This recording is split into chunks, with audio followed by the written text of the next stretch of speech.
Deuteronômio, capítulo 2. Depois disso, demos meia volta e regressamos pelo deserto, em direção ao Mar Vermelho, conforme as instruções que o Senhor me deu. Por um longo tempo, vagamos de um lugar para o outro na região do Monte Seir. Finalmente o Senhor me disse: vocês andaram por esta região montanhosa tempo suficiente. Agora, sigam para o norte. Dê as seguintes ordens ao povo. Vocês passarão pelo território de seus parentes edomitas, os descendentes de Esaú que habitam em Seir. Tenham muito cuidado, pois os edomitas se sentirão ameaçados. Não os perturbem, pois eu dei a eles como propriedade toda a região montanhosa ao redor do Monte Seir, e não darei a vocês 1 metro sequer da terra deles. Paguem por todo o alimento que comerem e pela água que beberem, pois o Senhor seu Deus tem abençoado vocês em tudo o que tem feito. Ele tem cuidado de cada um de seus passos por este grande deserto. Durante estes 40 anos, o Senhor seu Deus tem estado com vocês e nada lhes tem faltado. Assim, contornamos o território de nossos parentes, os descendentes de Esaú, que habitam em Seir. Evitamos o caminho que passa pelo vale de Arabá, que sobe de Elate e Ezion-Geber. Então, quando nos dirigimos para o norte pelo caminho do deserto de Moabe, o Senhor nos advertiu: não perturbem os moabitas, os descendentes de Ló, nem comecem uma guerra contra eles. Eu dei a eles como propriedade a região de Ar, e não darei a vocês parte alguma do território deles. Antigamente, um povo chamado Emis havia habitado na região de Ar. Eram tão fortes, numerosos e altos quanto os Enaquins. Os Emins e os Enaquins também eram conhecidos como Refaíns, embora os moabitas os chamassem de Emins. Em outros tempos, os horeus haviam habitado em Seir, mas os edomitas os expulsaram e ocuparam sua terra. Da mesma forma que Israel expulsou os habitantes de Canaã quando o Senhor lhe deu a terra deles. Então o Senhor nos disse: mexam-se, atravessem o ribeiro de Zered. Assim, atravessamos o ribeiro. 38 anos se passaram desde que partimos pela primeira vez de Cades Barneia até atravessarmos, por fim, o ribeiro de Zered. Àquela altura, todos os homens com idade suficiente para ir à guerra tinham morrido no deserto, como o Senhor havia jurado que aconteceria. A mão do Senhor pesou sobre eles e os eliminou, e eles morreram no meio do acampamento. Quando todos os homens com idade suficiente para ir à guerra haviam morrido, o Senhor me disse: hoje vocês atravessarão a fronteira com Moabe pela região de Ar, e se aproximarão da terra dos moabitas e os descendentes de Ló. Não os perturbem, nem comecem uma guerra contra eles. Eu dei a eles como propriedade a terra de Amon, e não darei a vocês parte alguma do território deles.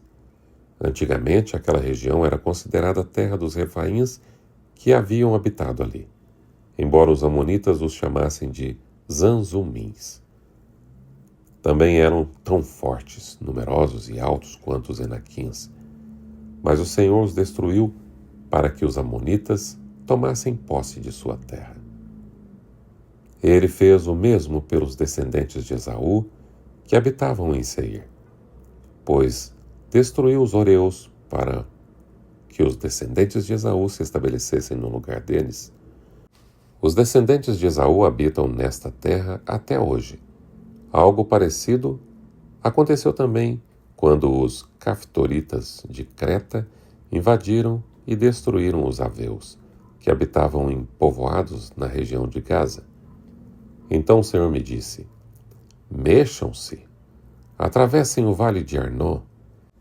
Vejam, eu lhes entregarei o amorreu Seom, rei de Esbom, e lhe darei a terra dele. Ataquem-no e comecem a tomar posse daquele território. A partir de hoje, farei os povos de toda a terra se encherem de medo por sua causa. Quando ouvirem relatos a seu respeito, temerão de angústia e pavor. Vitória sobre Seom de Hesbom. Do deserto de Quedemote, enviei embaixadores ao rei Seom de Hesbom com a seguinte proposta de paz: deixe-nos atravessar seu território, ficaremos na estrada principal e não nos desviaremos nem para um lado nem para o outro.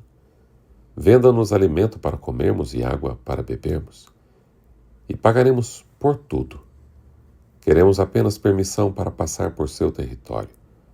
Os descendentes de Esaú, que habitavam em Seir, nos permitiram passar pelo território deles, como também fizeram os moabitas, que habitavam na região de Ar. Deixe-nos passar até atravessarmos o Jordão e entrarmos na terra que o Senhor, nosso Deus, nos dá. Mas Seom, rei de Hesbom, não permitiu passar, pois o Senhor, seu Deus, endureceu-lhe o coração e o tornou hostil, a fim de entregá-lo em nossas mãos, como de fato aconteceu. Então o Senhor me disse: veja, eu lhes entrego o rei Seom e seu território. Agora comecem a conquistar sua terra e tomar posse dela. Então o rei Seom declarou guerra contra nós e mobilizou todas as suas tropas em Jaza. Mas o Senhor nosso Deus os entregou a nós, e matamos ali ele, seus filhos e todo o seu povo. Conquistamos todas as suas cidades e as destruímos completamente. Matamos homens, mulheres e crianças. Não poupamos ninguém. Tomamos como despojo todos os animais e todos os objetos de valor das cidades que conquistamos. Também conquistamos Aroer, à beira do vale de Arnon, além da cidade no vale e toda a região até Gileade. Nenhuma cidade tinha muralhas fortes o suficiente para nos deter, pois o Senhor nosso Deus nos entregou tudo. Evitamos, porém, a terra dos Amonitas, ao longo do rio Jaboque, e as cidades da região montanhosa, ou seja, todos os lugares que o Senhor nosso Deus havia ordenado que deixássemos em paz. Olá, seja muito bem-vindo a mais um Reavivados por Sua Palavra.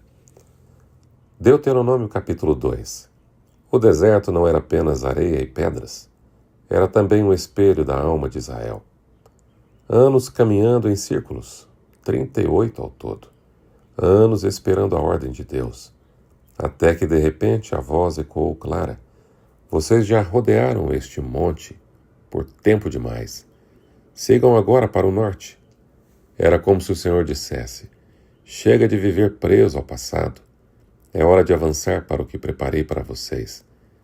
Quantas vezes também nós gastamos anos girando em torno de nós mesmos, nos mesmos erros, das mesmas mágoas, das mesmas tentações.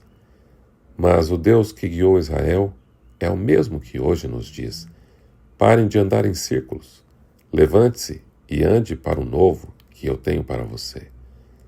Israel aprendeu então que nem toda a terra era para ser conquistada. A terra de Edom, Moabe e Amon pertencia a outros povos, descendentes de Esaú e de Ló, porque Deus também cuida da história de cada nação. Ali eles não deveriam guerrear, mas apenas passar comprando água e pão. A lição é clara: nem tudo que está diante dos nossos olhos nos pertence. O cristão precisa discernir o que é meu, o que é o meu chamado, o que é apenas distração, o que é promessa de Deus e o que é desejo do coração humano e carnal. Mas mesmo sem terras, Israel tinha testemunho. Durante 40 anos o Senhor teu Deus esteve contigo, nada te faltou. O deserto que parecia vazio estava cheio da provisão divina. O povo tinha pão do céu, água da rocha, roupas e sandálias que não se gastavam. Quantas vezes olhamos para a vida e só vemos deserto, tristeza, mas se abrimos os olhos, veremos que até aqui o Senhor nos sustentou. Então, o tempo certo, veio a ordem de trabalho, a ordem da batalha. Contra Seom, rei dos amorreus, Israel lutou, mas não sozinho. Foi Deus quem entregou a vitória em suas mãos, e isso nos ensina que a guerra certa, na hora certa, com a bênção certa, nunca será perdida. Mas lutar fora da vontade de Deus é lutar em vão. Jesus disse: sem mim nada podeis fazer. Pare de andar em círculos. Se você sente que a vida está repetitiva, que sua fé não avança, talvez seja a hora de ouvir a voz de Deus que te chama para um novo rumo. Talvez seja a hora de deixar de lado as coisas que distraem e colocar a palavra de Deus no seu coração, de botar as promessas de Deus em sua mente e avançar para frente e para o alvo.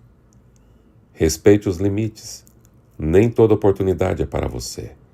Algumas portas abertas não vêm de Deus, mas de tentações ou atalhos perigosos do orgulho e da cobiça. Confie na provisão. Se Ele cuidou de você até aqui, por que não cuidaria amanhã também? Olhe para o passado e veja o quanto Deus fez. Tenha certeza que o futuro está nas mãos dele. Espere o tempo certo para lutar. A vitória não depende de sua força, mas da ordem e da presença de Deus. Talvez você esteja rodando em torno de pecados antigos, lembranças que te aprisionam, ou até sonhos que não são da vontade de Deus. Crenças limitantes. O Senhor hoje te chama. Basta de andar em círculos, de ficar rodeando. Avance para o que eu preparei para você. Deixe a procrastinação de lado. Você tem coragem de confiar nele e dar o próximo passo? Vamos orar. Senhor, eu não quero mais viver rodando em círculos. Mostra-me o caminho para o norte, o rumo da tua vontade, o propósito de minha vida. Dá-me discernimento para respeitar os teus limites, gratidão para reconhecer a tua provisão e coragem para lutar as batalhas que tu colocaste diante de mim. Conduza a minha vida e que cada passo seja dentro da tua promessa. Hoje é um dia muito especial. É um novo dia, uma página em branco. Ajuda-me a fazer as melhores escolhas e a escrever a melhor história para a minha vida com o Senhor. Em nome de Jesus. Amém. Este foi mais um Reavivados por Sua Palavra. Lembre-se, nem só de pão viverá o homem, mas de toda a palavra que sai da boca de Deus. E até o próximo episódio, se Deus quiser.